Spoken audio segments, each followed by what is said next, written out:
grab your coffee, tea, or wine, and get ready to fall in love with Europe in today's brand new Adulthood Rewired Storytime.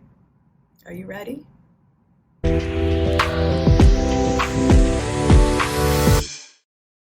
Welcome back to Adulthood Rewired Storytime, and get ready to fall in love with Europe as much as I did and continue to.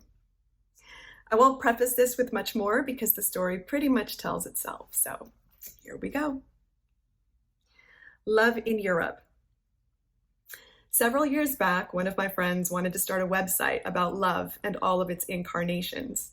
I wrote a post for her site that just recently became more relevant for me. After my divorce, I decided that I would just work on myself and raise my children.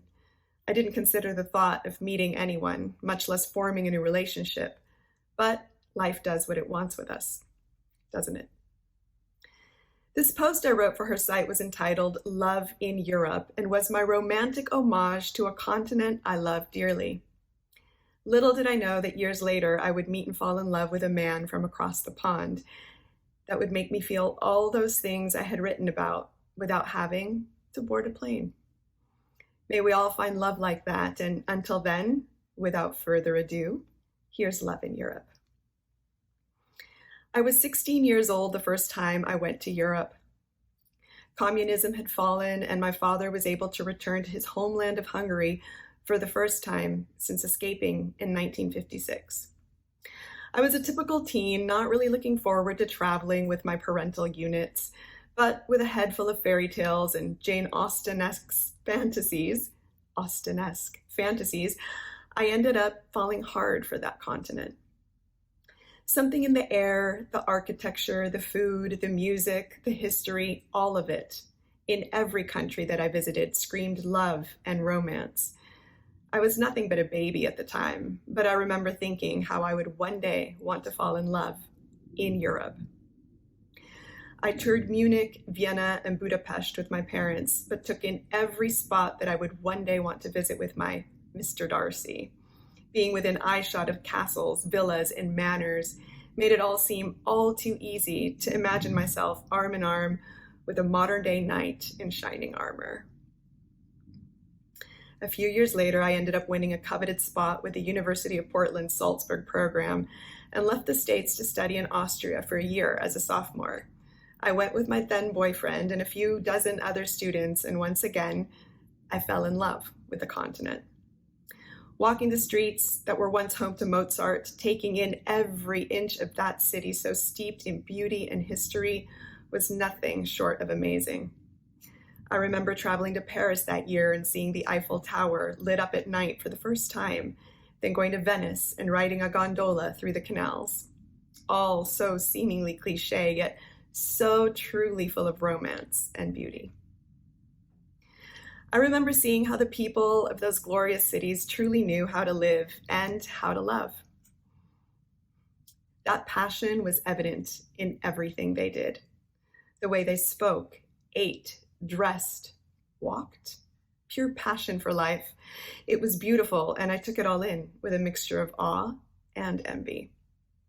I remember seeing couples everywhere I went, not afraid to display their love and affection for one another, sitting beneath centuries-old statues, embracing with reckless abandon, sitting at sidewalk cafes, staring into each other's eyes, swooning and swoon-worthy. Fast forward several more years, and I would be living in Milan, Italy for work, and for the third time, I fell in love with Europe.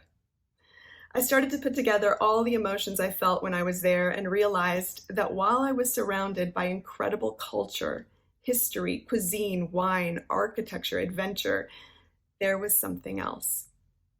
Something that was not always fully palpable, but that lay like a faint heartbeat everywhere I went. Europeans knew how to live and love because they allowed themselves to.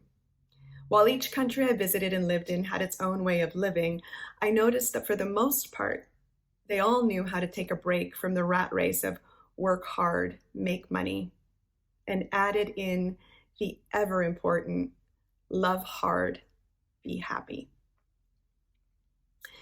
They took longer lunches, closed shop on Sundays, made eye contact, complimented each other, embraced in greeting, spent time soaking in everything that makes us feel truly alive. It was all so different than how I was used to living in the States. I wanted to be swept away by all of it, and I was completely swept away. If I can recommend anything to everyone or anyone, it is that you should travel and do as much as you can. Go with your loved one, go by yourself, go with a friend, it doesn't matter. Just go. Fall into the rhythm of a different land and fall in love with it and how alive it makes you feel. Anyone who has seen the Bridge of Sighs, looked over the chain bridge from Castle Hill, walked down the cobbled streets of Tuscany, or sipped glühwein at a Christkindlmarkt knows the feeling I'm talking about.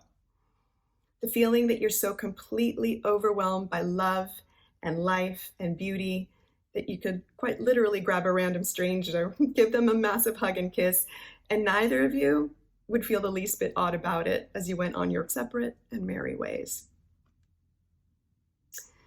It's like that magical, that amazing.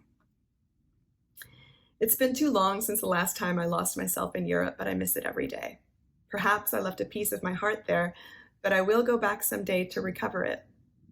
Love is in the air there, truly. Go breathe it in.